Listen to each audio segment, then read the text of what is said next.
2 seconds.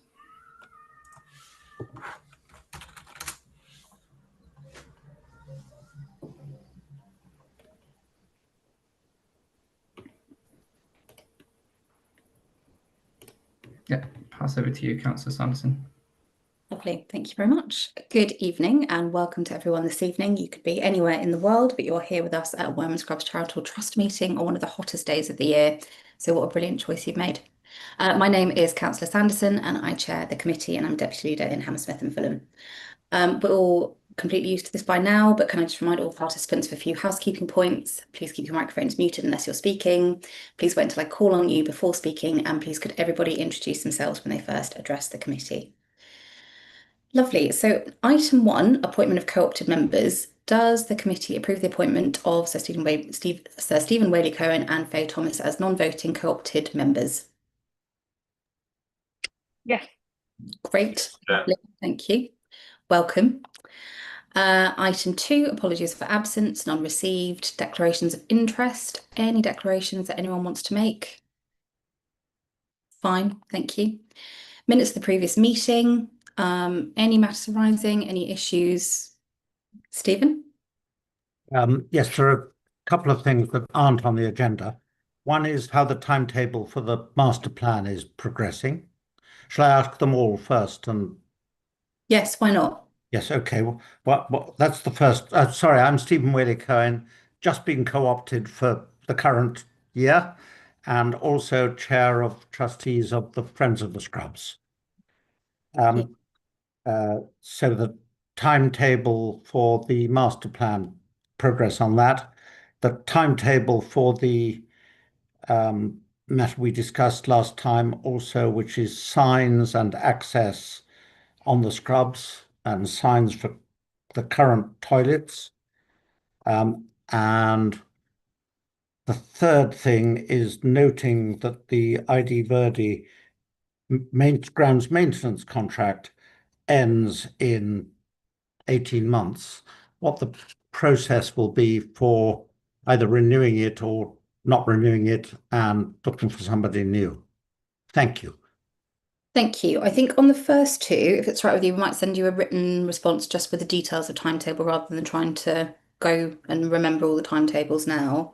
On the last one, I assume it will just be a procurement exercise that we'll go through when at the appropriate moment to make sure we've got someone in post for 18 months' time. Anything else to add from that, Osama? Perhaps Mark or Simon might want to come in on the grounds maintenance contracts for ID Verde. Apologies, my name is Osama, I'm the trust manager. Thank you. Mark? Yes, thank you. Mark Raisbeck, Director of Public Realm. I can confirm that we've taken a strategic report to Cabinet, which looks at the procurement for public realm contracts in the whole. So that includes highways maintenance, and it includes the grounds maintenance contracts, which is seeking permission to begin the procurement process. So we are in the stage now of putting together the procurement documents with an aim to starting the procurement process in the next few months. That procurement, just to remind the committee, the ID Verde contract, as it stands, includes 3 lots, which includes for the main council parks and open spaces. It includes housing, as well as the Wormwood Scrubs. So the intention is to look for a provider that may be able to cover all or individual lots, but we'd obviously be looking for efficiency as well as being able to prove delivery of the service. But that is, I can confirm, Chair, that is in the process of being looked at and developed at the moment. Thank you very much. Stephen?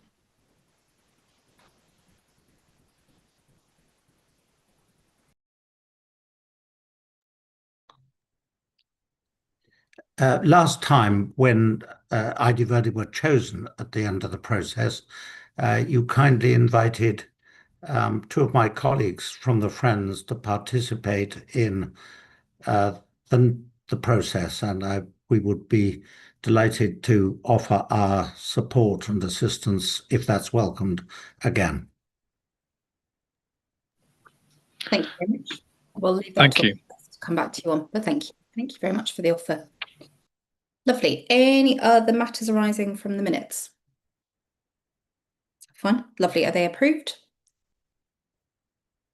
Great. Lovely. Thank you very much. Item 5, Manager's Report. Osama, would you mind introducing the report? Thank you. Yes, thank you very much, Chair.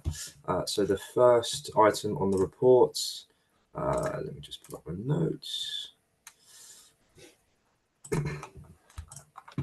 is the KAA2 site, so the temporary secondary school site just off Scrubs Lane, and the reinstatement of that area to a suitable quality to be agreed with the MOD and the OPDC. So at the back end of last year, I received notification from the DfE of their intention to seek a 3-year extension to their planning permission for the occupancy of the parade ground. Since then, central government have engaged with the wider Grenfell community, including the Board of Governors at Kensington Aldridge Academy. Those discussions have culminated in a decision to decommission the temporary school site. We don't have any further details on the plans sort of for Grenfell, but we've just been given this instruction by the DfE, who maintained an annually renewed license for occupancy of that parade ground. So we all know that the 1879 Act confers military access rights to the Ministry of Defence over the parade ground and actually over much of the western part of the Scrubs. And they haven't exercised those rights for quite a long time, over a decade.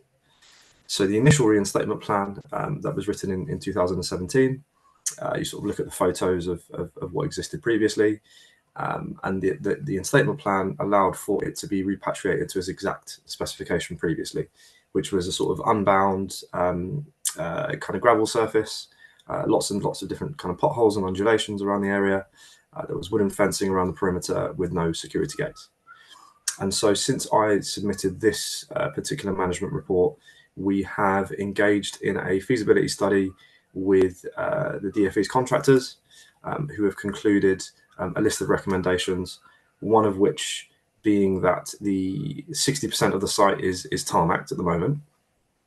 And that report concluded that if we were to keep the tarmac in place, given the fact that we have gullies that are already under pressure on the kind of southeastern aspect of the site, if we were to keep the tarmac in place, it could pose a flooding risk in the future.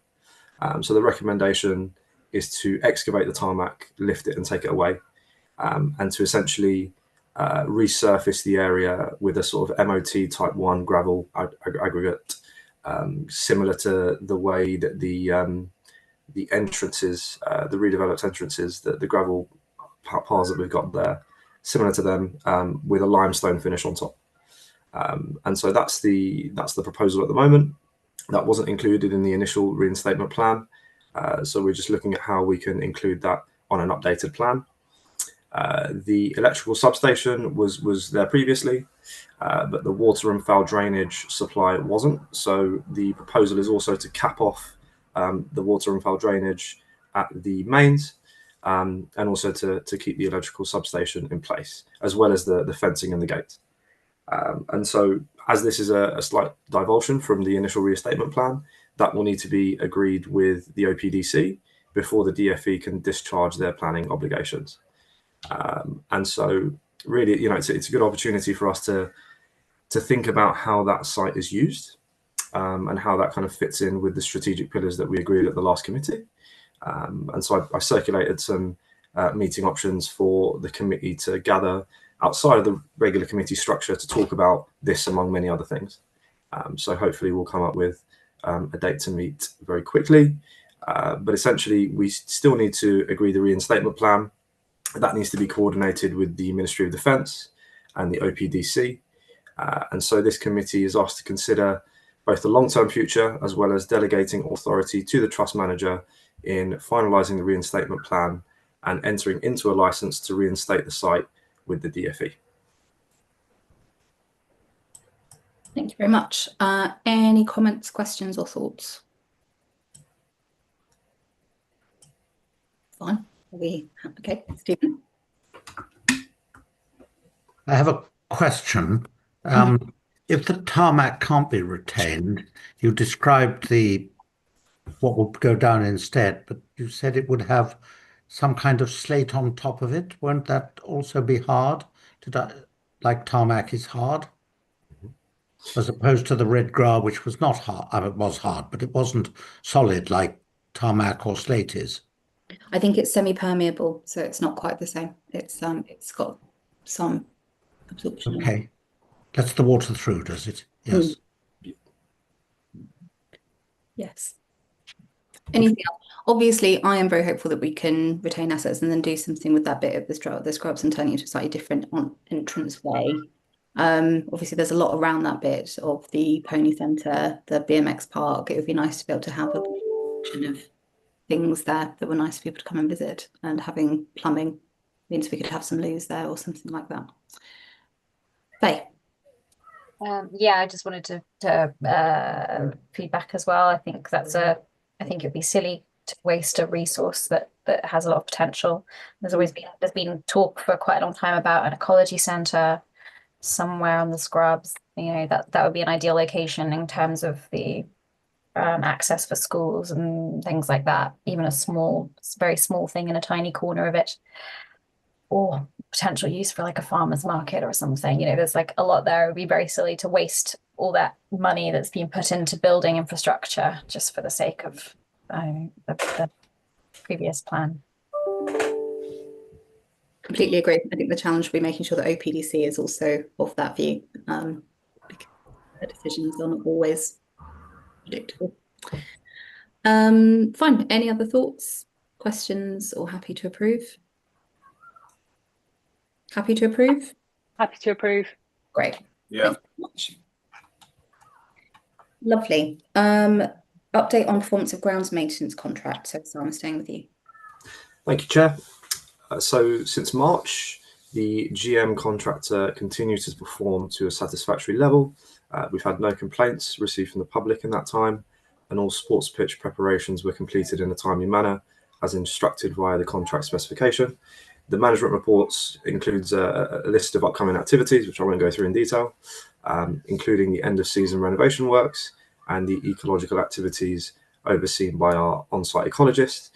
We have various different sports days happening at Linford Christie, so we've made sure that the grounds maintenance team are aware of the schedule of activities that we've got upcoming, and to make sure that the grass is cut and all the facilities are to a good standard to invite these schools to come and have lots of fun on their school sports days. So nothing major to report back, just that the contractor is continuing to perform at the same level. Thank you very much. Questions? Fine, happy to know. Lovely. Park Lodge. Thank you, Chair. So the Park Lodge building is a 2-storey, 3-bedroom detached property in the southwest corner of the Scrubs, and it was constructed in the 1960s. So the property has recently been vacated by the long-term tenant, who's secured accommodation closer to his family. So I'd like to take this opportunity to wish him well. A building condition survey was undertaken at the property, which highlighted a number of very significant structural issues. The abundance of mature vegetation around the building have impacted the foundations and resulted in very significant subsidence. So you can see that the walls and the ceilings have quite significant cracks in them. So the flat roof structure also features a number of undulations, and that would require full stripping and remediation. These factors mean that the underpinning of the building to support the structure wouldn't offer utility beyond keeping the building upright. So with the anticipated closure of Old Oak Common Lane, this committee is asked to consider demolishing the structure. That demolition would have to be closely aligned to the ongoing roadworks, as HS2 are in the process of diverting a number of utility connections from the roadway into the station site. So the levels of vibration from the demolition would need to be monitored so as not to affect that diversion programme. But if this committee is happy, I can go and seek some cost for demolition, speak to HS2 and see whether that work would be agreeable given the schedule of works that they've got upcoming for the next couple of years. Thank you very much. Any questions, thoughts? Councillor Stanton. Right, thank you, Osama. Just this building, did we derive any income from it? We did, yes. So we had rental income that was coming from the tenant. I can't remember the exact amount, but it was negligible. Yeah, I assumed it was. Thank you. So the suggestion then is just that it effectively be demolished and then that's it, not replaced or. So in the short term, the proposal would not be to replace anything, given the fact that there is discussion about long-term closure of Old Oak Common Lane. So it wouldn't be sensible to construct something new, knowing that the footfall on the area and the vehicle traffic would be limited. It would be very difficult to access anyway. But given the fact that we do have the kind of opportunity of an extended closure, it means that we can think a bit more differently about the way that the estate is kind of oriented. So for instance, where we do grounds maintenance, we could shift where the grounds maintenance depot is currently. We could do lots of different things with the space. So in the immediate term, it would be kind of putting it back to open space and then thinking through, I talked about the kind of strategic meeting that we're due to have soon. At that meeting, we can think about, how do we use the space? Do we want to dedicate it to a particular purpose? How do we phase that in terms of HS2? Do we potentially speak to HS2 about sponsoring something there? Lots of different options. But in the short term, it's just to keep it, just to demolish it. Yeah, sure. And how big are the grounds associated with the property? Is it? I'd have to look at the red line boundary for the exact square meterage. It does encompass quite a significant garden as well, which kind of backs out onto the scrubs. It hasn't been maintained for a very, very, very long time, so it's kind of difficult to see kind of where Park Lodge ends and the scrubs begins. Yeah, sure. And if we did demolish it, would that have any impact on future planning? In terms of constructing something on the scrubs? Yeah. Sorry, there's an ice cream van that's just arrived outside. Blake, thank you. Yeah, so that's a really good question. I mean, it's metropolitan open land, which makes it very difficult to get planning anyway to build on the scrubs, and that really needs to be considered. In terms of the structure itself, it isn't really fit to be letted out again. And the fact is that if we wanted to construct something new, then we would have to satisfy what's called special circumstances. And that's the kind of umbrella term that the OPDC use when having to consider if they're going to commission something or allow something to be built on metropolitan open land. So KAA is a good example of that. And where the MOD were able to secure their permission, that construction was able to be installed. So if we were to go to the OPDC with a proposal, which would fit in with their local plan and achieve some sort of social impact for us, then I'm sure that we could satisfy those special considerations. Good. Yeah, my real concern was that we do have a building there, whatever state it's in, it is there. By demolishing it, we could effectively be shooting ourselves in the foot. I think, does that make sense? Yeah, I can see where you're coming from. I think certainly the utility connections would be useful for if we wanted to put something else there in the future.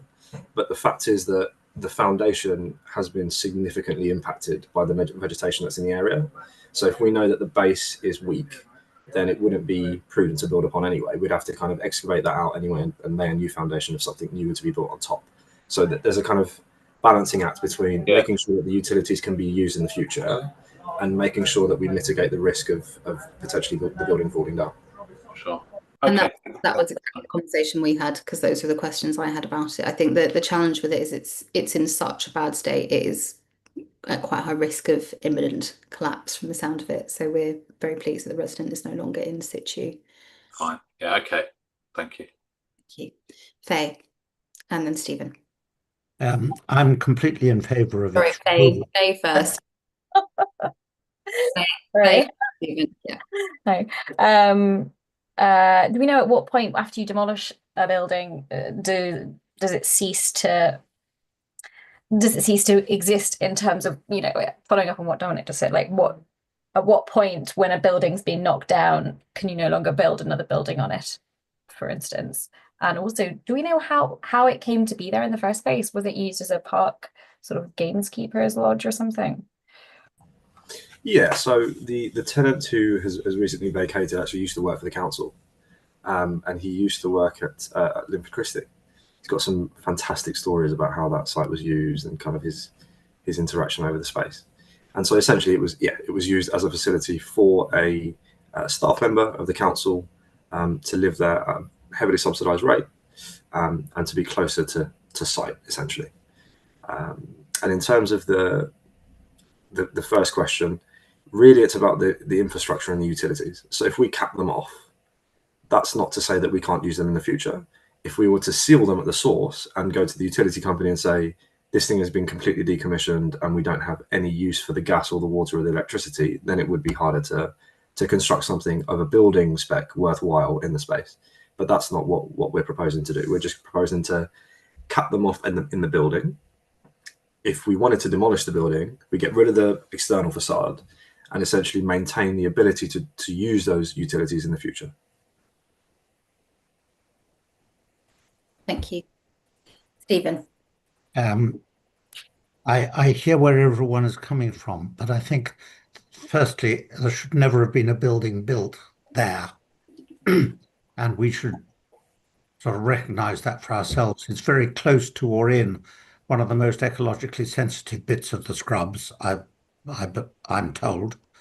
And though I share Councillor Stanton's view that we might look at whether we can keep the right to build something, but maybe somewhere else on the Scrubs, like the KAA site, which is not at all sensitive because it's tarmac at the moment. And I hope that perhaps this could be in the papers for the strategic discussion that we're to have in about a month's time. I think the idea of having staff on site is a very good one. That might be people who are managing the overall place rather than somebody who works at Linford Christie. It's an idea. Thank you. Osama? Thank you, Chair. Yeah, I do recall on a number of occasions we've had discussions about the idea of a park ranger on the Scrubs, which I think is definitely something worth pursuing.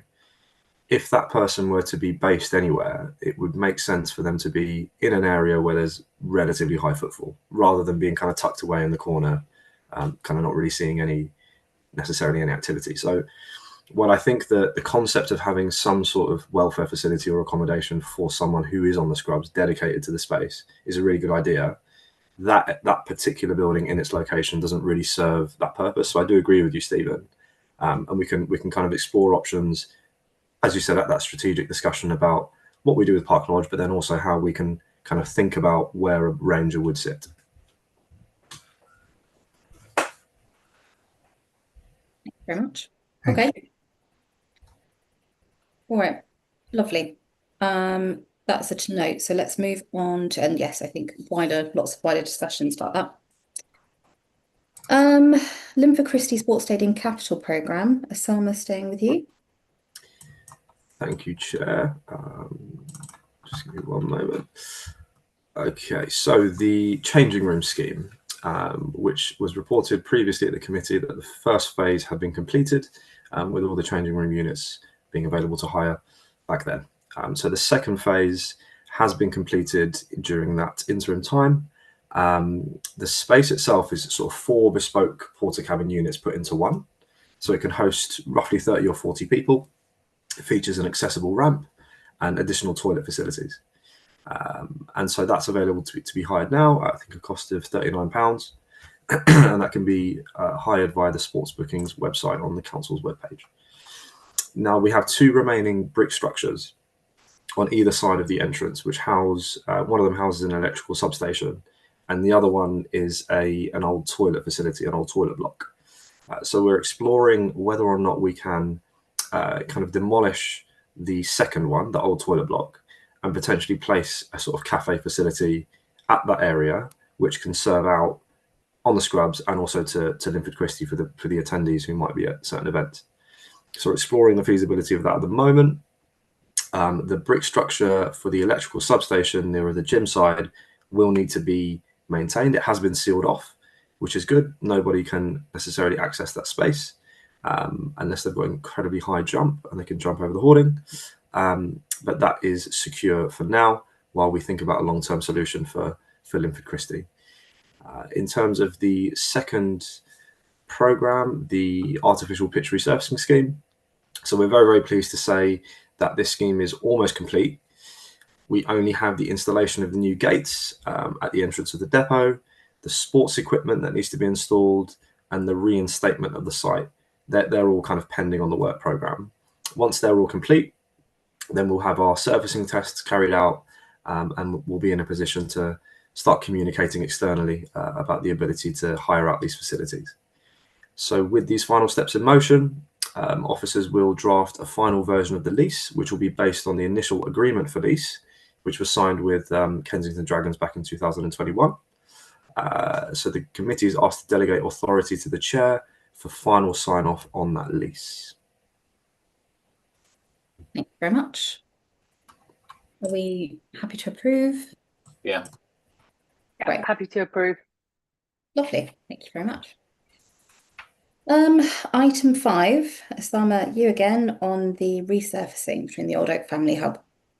Sorry, Chair, there's one more element to include with the Linford Christie works, which is the track work. So we had entered into discussions with contractors to understand what the kind of full scope of the costs would be.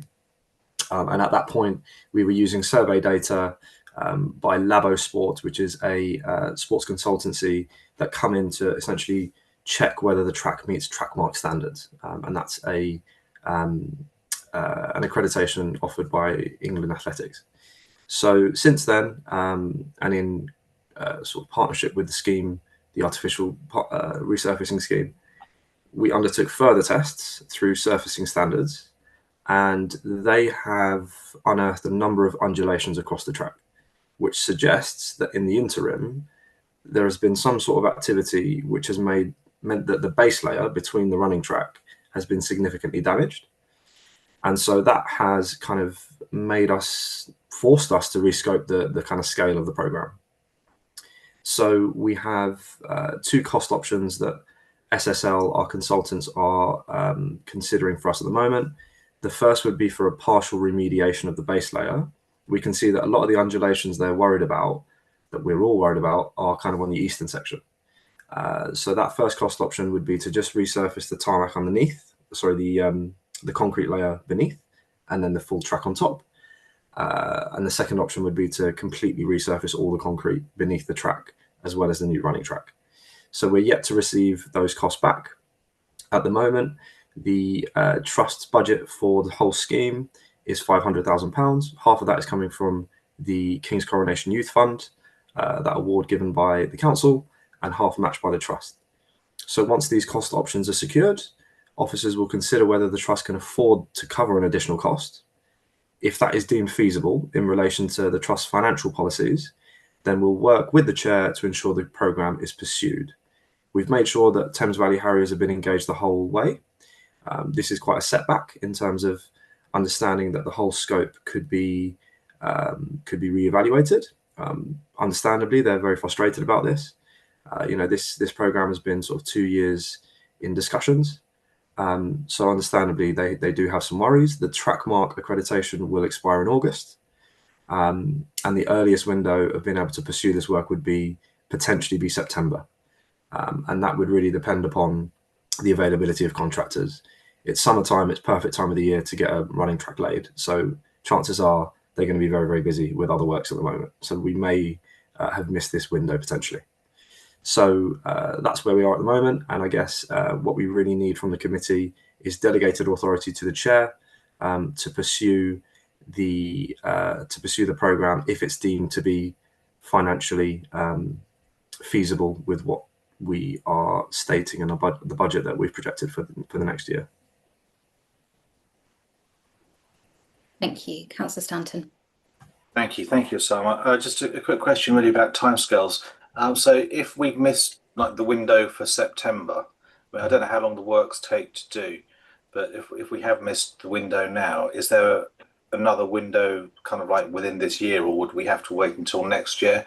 And also, presumably, if the kite mark or the track mark accreditation lapses, it's not in a state currently where it would be able to renew it. Is that right? So the track would effectively, for competitions, be shut down. For National Athletics League competitions, it would. Yeah. But many of those activities are kind of run in the early stage of the summer, so we wouldn't be in the season to be hosting those events now anyway. And in terms of the window, so it really would be kind of spring next year when the temperatures are agreeable enough for the layer to be cured properly. Yeah, and so, but that would that. So I guess really what I'm asking is, would that affect the use of the track in terms of like national meets, or is that kind of inconveniencing the track to such an extent that that meets have to be rescheduled elsewhere, or? So the Harriers can still take can still use the track, and the track can still be used for events, but it depends what level of event. So if it's National Athletics League, then this wouldn't be a suitable facility to do that. But the National Athletics League events that the Harriers do host, they're usually kind of in June, July anyway. So even if we were to hit the September window, we wouldn't necessarily be liable for not being able to host an event in that window. And it could be done in time for events next year. Exactly. Yeah. Okay. Thank you. Thank you. Great. Was that approval still hold? Right. Thank you very much. Lovely. Oh, I think my notes might be slightly different to the programme. So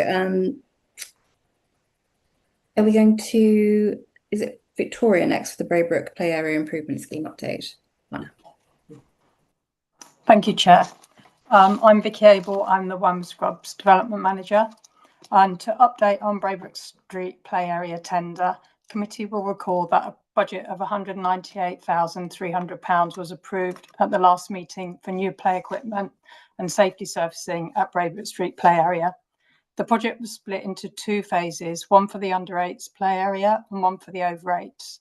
The under-8s play area tender was published on the Council's procurement portal in April with a deadline of the 21st of May for suppliers to submit bids.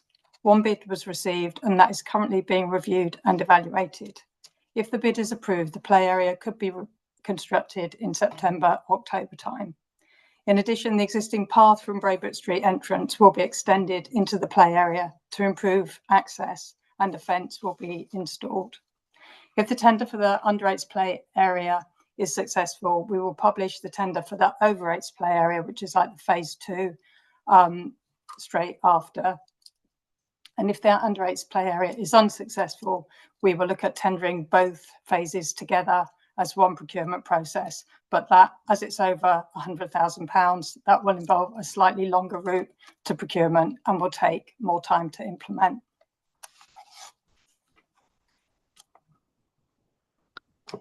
Thank you. Any questions? Faye? Yeah. Is there a timeline for when the review of the one bid tender will be finished? Yeah, it's stuck with me. It's because I can't decide whether I want to do it as one lot or one individual lot. So I'm very much the block there. So it will be as soon as I actually make a decision on it to move forward. Okay, I hope it was a good bid. It's a real shame that there's not more interest in helping us out here. Okay. Yeah, that's why I'm going backwards and forwards about whether we do just go with the one or go for a broader tender. Because I think given that it's not going to be ready until the autumn anyway, my kind of instinct is, sorry, I'm just breaking news for officers, is to hold out for more options. But yes, so apologies, that is stuck with me whilst I go backwards and forwards on it mentally. Okay, we really want a new playground as soon as we can.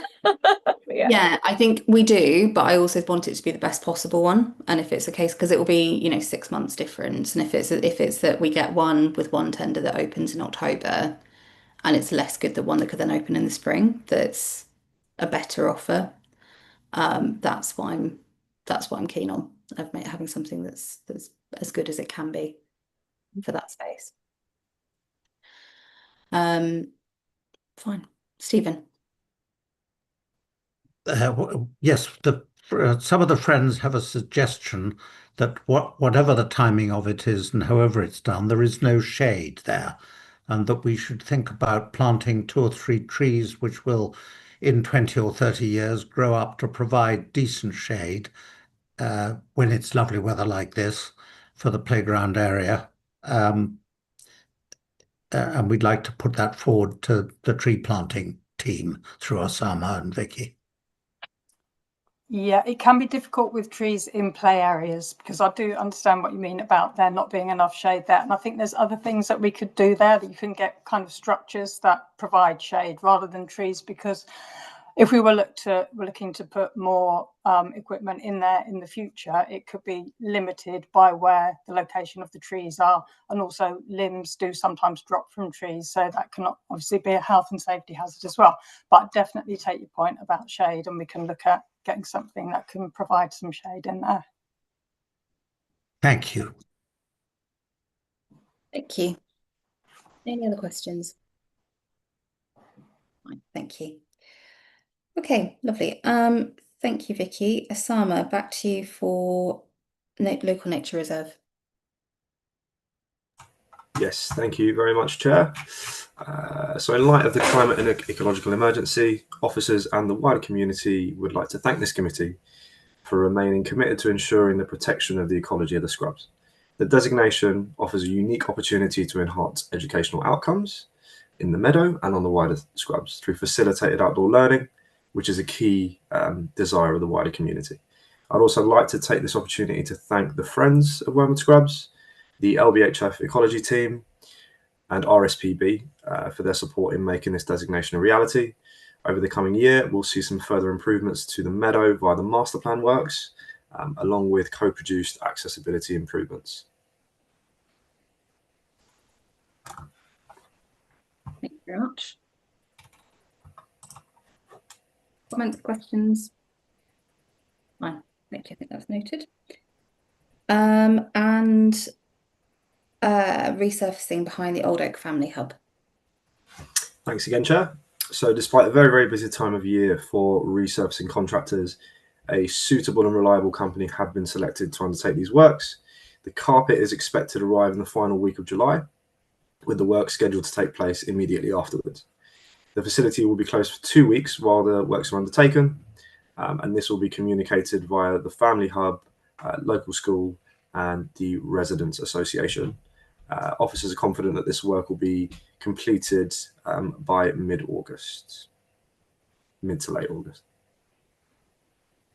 Thank you very much. Great. Good, thank you. Lovely. All right, I think my notes are right. That takes us to community update. Alfie, I'm going to turn to you. Good evening, Chair. Thank you very much. So my name is Alfie Kerrigan. I'm the Senior Law Enforcement.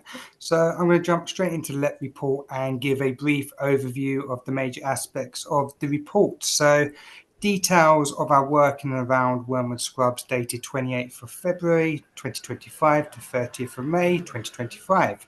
So weapon sweeps conducted, 15 in total, no weapons found during them patrols.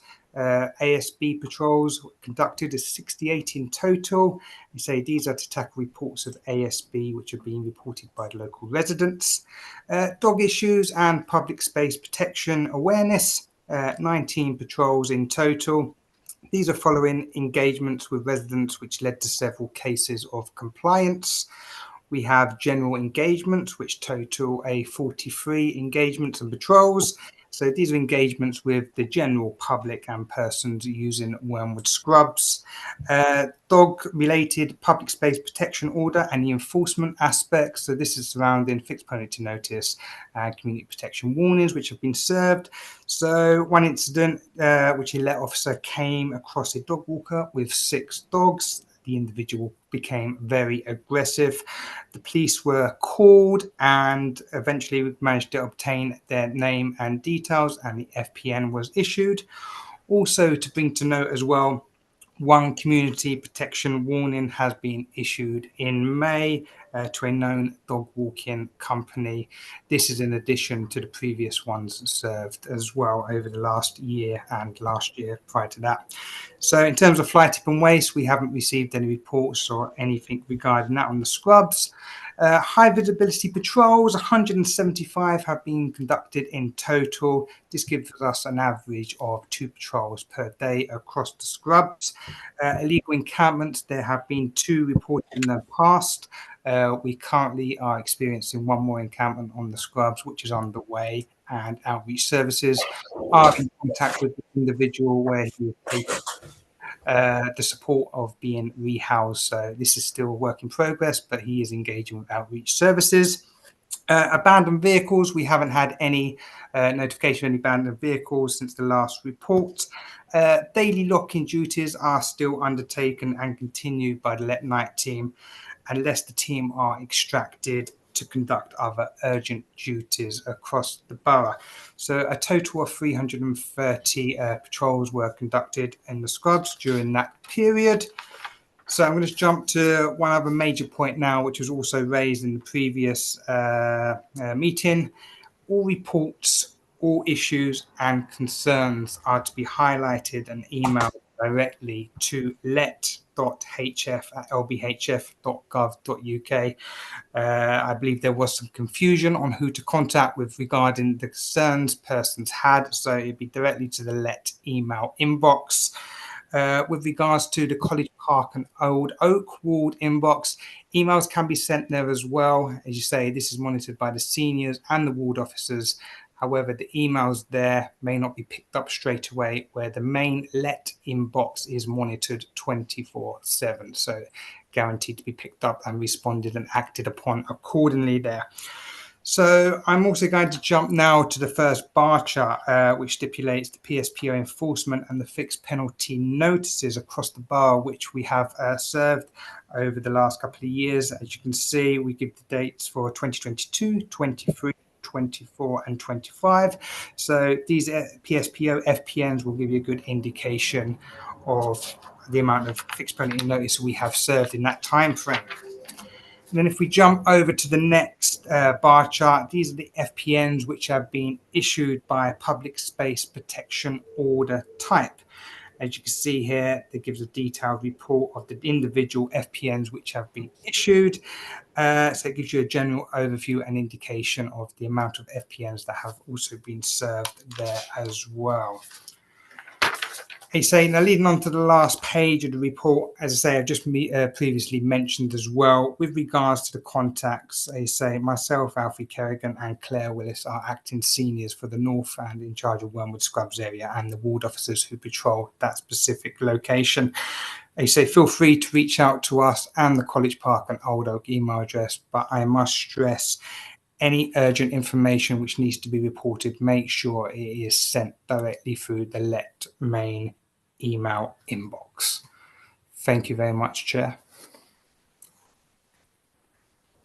Lovely, thank you very much, Alfie. And Alfie, I wonder if it's just worth saying what the things are that people should contact you for versus the police, and what people should contact the police for. 100%. So as it's stipulated in the report as well, so the major ones would be any antisocial behaviour, any threats of violence, any dangerous driving, any vehicles driving on mopeds, motorbikes, vehicles across the scrubs, anything like that, threats of violence, racism, anything like that, harassment should all be put directly through to the police. And then it can be followed up to us via an email. If it's general antisocial behaviour, as you say, if you're unsure whether to call the police or contact the Let team, I'd always advise contact the police as your first point of call. It's best to be safe than sorry. But in all means otherwise, do inform the Let, and we will also contact the police if we feel it necessary on your behalf as well, if that person or individual is unsure. Thank you very much. Great. Any questions or comments on the Let update? Oh, thank you. Thanks very much, Alfie. Very comprehensive. Lovely. Okay, so I think the final item on the agenda is the financial performance, which Carmen, could we come to you, please? Yes, thank you, Chair. So I'm presenting the outturn for 24-25 and then the impact of the budget for 25-26. The outturn was better than expected. Last reported, it was 679. The outturn is actually 713,601 being added to the trust funds. And the main change there is the interest. We were forecasting around 120 and 126. It was 126. So that's the main changes there. But also the reason being that expenditure was largely shifted from 24-25 to 25-26. So you'll see that the 25-26 budget is a expenditure, it's a net expenditure, and that budget was 401,947, but the actual current forecast is for 387,321, partly because the actuals on the parking are 5,000 better, and also the hospital car park is 7,000 better. So overall income is 14,000 better. So the shift is all to do with income. So what in effect the outturn for the unaudited accounts and the forecast for 25-26 will leave the trust funds at 7,846,743 for 24-25 and reducing to 7,459,422 at the end of 25-26, subject to the audit of the 24-25 accounts. So, Chair, I'm not sure if there's any questions. Thank you, Chair. Thank you very much. Councillor Stanton. Thank you, Carmen. Just one question, which is about the forecast for 25-26. Does this take into account Kensington Aldridge vacating? Not at the moment, because the forecast is based on the budget. So I don't think there's an actual date. It's an actual date of vacation. Well, I was going to say, Sarah, can I ask? I didn't ask it when we discussed it earlier, so I thought I'd leave it till now. Can you clarify that? Because from the plan at Appendix A, it suggests that they'll be vacated by at the end of this calendar year. Yeah, that's correct. So the reinstatement plan states that they'll be finished around the 24th of November. That is considering that everything goes smoothly, and it's on the basis that we go ahead with the initial reinstatement plan, which isn't the case. So we could slip into 2026 potentially, but the operating assumption is that they'll be out by the end of November. And at what point do they stop being liable for rent? So we'll have a license agreement in place once we've agreed the reinstatement plan, and that will essentially stipulate that either the reinstatement completes first, or we have a 6-month window beyond the 13th of July, which is the current expiry date. So whichever comes first, they'll pay rent up until that. Okay, thank you, Sama. So Carmen, currently there is income of where is it now? That's 380,000 or whatever it is from Kensington Aldridge. That's likely to be reduced by 91,000. Chair, 91,000. So it's currently 30,348 a month. Okay. So 91,000. So that will be reflected in the next report. Because at the time of writing this, sorry, that date wasn't confirmed. No, that's fine. So there was no criticism, and I just wanted to check that. Yes, that will be reflected. Yeah, so there will be a downward adjustment of about 100,000 ish. Yeah. In round terms. Yes. Okay, thank you. Thank you. But we are in probably in the healthiest financial situation than we've been for quite a long time, which is also very helpful to have the strategy day to think about what we do to make sure it's sustainable, but also what we want to put some money towards. But looking at the numbers, even without Kensington Aldridge at all, it's still net income. Well, yeah. Lovely, thank you. Any other questions, comments on the finances? Lovely. All right, thank you. So I think we have noted and approved all the items that we need to in the manager's report. So the only next item is dates of future meetings, which is the 24th of September. I think that brings us to the end of the meeting. Record timing. Lovely. All right. Well, thank you very much, everyone, for attending. Oh, Stephen, is that a hand? Yes, can I do one very minor item of any other business, which Yes, is to I think we've remind got everyone here and those listening that the annual Friends Dog Show will be on the last Sunday of July, as it has been for the last, I think, 4 years, which is the 27th this year. Starts at about noon. Will be not much bigger, but a bit better, we hope, even this year. A better food offering, better drink offering, tea and coffee even. And we hope very much you'll be there. And we hope very much that the council will again be able to make the same small-ish grant they made to it last year so that it doesn't eat too far into the Friends' finances. But we're looking forward to seeing you all there. Lovely. Thank you very much. Great. All right. Thanks very much, everyone. Thank you for joining. And I hope you enjoy the last 2.5 hours of sun.